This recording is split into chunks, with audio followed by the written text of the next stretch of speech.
लगा दे।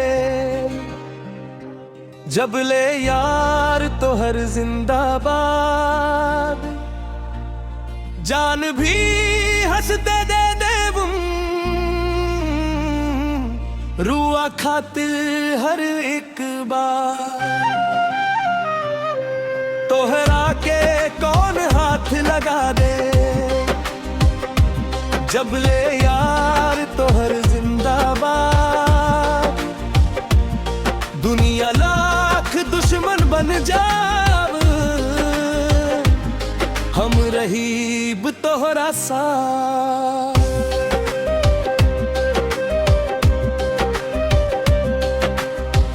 बचपन से जे साथ निभवलस, आजो यू रिश्ता खास बा। खून से नाते से जुड़ल ई दोस्ती सबसे खास बा। रोटी आधा आधा बाटल, दुख में हंसी सजावल बा। दुनिया चाहे छोड़ के भागे, यार कबहू न बदलल बा। दुनिया के दौलत फीकी लागे, यार के हंसी के सामने। भगवान से बस इतने मांगी, साथ रहे हर जन्म में। तोहरा के कौन हाथ लगा दे, जब ले यार तो हर जिंदाबाद। जान भी हंसते दे देवम, रुआ खातिर हर एक बार।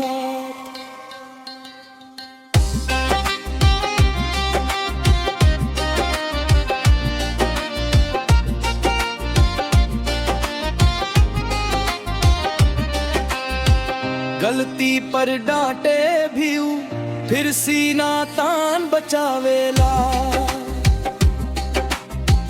दुश्मन लाख घेर ले, चाहे पहले उही आवेला। जे बोले यार के खिलाफ, हमसे ऊ सहाइल ना। यारी खातिर आग में कुदी, दिल कबहू डराइल ना। नाम न चाही, शोहरत न चाही, बस यार के चेहरा हंसत रहे। जब तक सांस चले तन में, दोस्ती अमर बसत रहे। तोहरा के कौन हाथ लगा दे,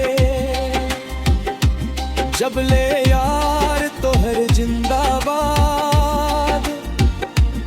सीना आगे जान भी हाजिर, यारी सबसे लाजवाब।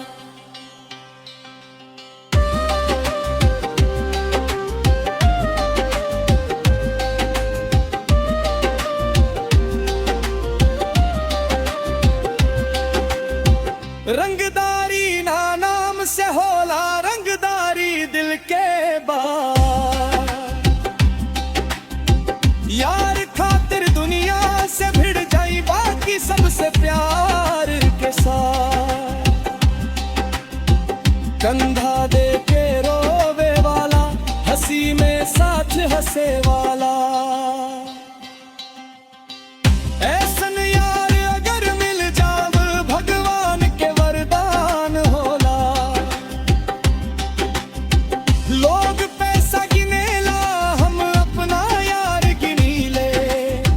लोग मतलब से साथ देला, हम जान से साथ निभैले।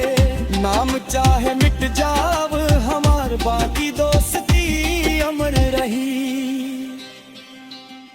जब तक धड़के ई दिल, यार तोहरे खातिर धड़की। तोहरा के कौन हाथ लगा दे, जब ले यार तो हर जिंदगी।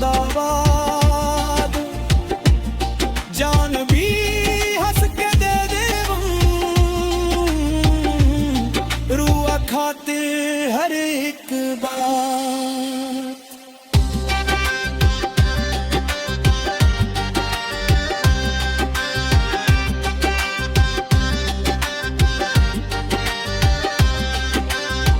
दुनिया याद रखी एक बार, सच्चा यार सबसे बड़ी औकात।